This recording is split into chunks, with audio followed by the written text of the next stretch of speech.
What would we be surprised to learn about Chip? Something you do that maybe isn't reflected in your CV? I think, so what we haven't talked about at all, and I'm open to outing myself on this as a segue from this discussion, is at age 22, I came out as a gay man. And as someone who wanted to actually be president of the United States someday, as someone who played water polo at Stanford and was in a fraternity, as someone who wanted to be a CEO someday, as someone whose dad was a Marine captain in the reserves, and I had the exact same name as my dad. I was Chip off the old block of Stephen. I was Stephen Jr., only son, oldest child of two parents who sort of had high expectations for me. It was really hard. And so I think what I said earlier, so being the other, I had to learn what it meant to be the other as that LGBTQ person in a generally, although in San Francisco, frankly, sometimes we're the majority in certain groups. But it helped me to get really clear on who I was at a pretty young age.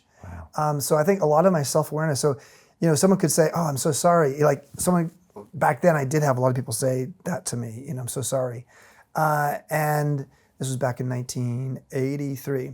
Wow. Partly because I came out this summer that on the cover of Newsweek magazine was, the gay cancer, which was AIDS. That's what they were calling it at that time.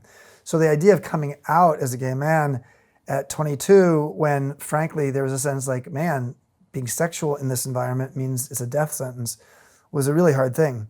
So what I'll say is that my process of having to get clear on who I was, and as Oscar Wilde says, be yourself, everyone else is taken, helped me at a young age understand who I was. And that process of understanding who I was has carried me through my whole life, allowed me at age 26 to become a CEO. Yeah, I was a gay CEO, but I was a CEO. But I was also a CEO who understood diversity, understood empathy, understood, frankly, as a boutique hotelier, that I had a design eye for things that may have come from my sexuality, because somehow gay men are better at aesthetics sometimes and design. So I didn't ever feel like I had to hold back who I was, which allowed me to actually really fully live into the person that I could become.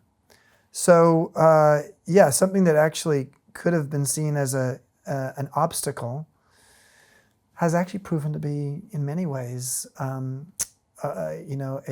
beautiful gift.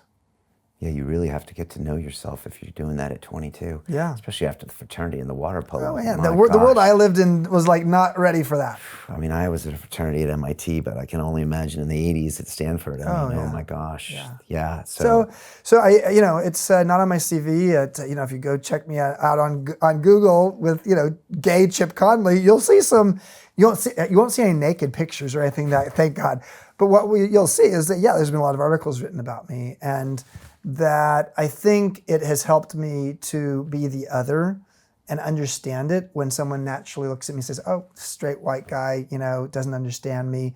And I sit down with someone who's like, you know what, you have empathy. Where'd you get that from? Well, I got it from the fact being curious white boy a long time ago. Got it from being a gay man. Got it from being the old guy at AirBNB who was different than everybody else. So I have, as much as I come across and look like, okay, I'm from the dominant culture, I've had a lot of opportunities to be the other.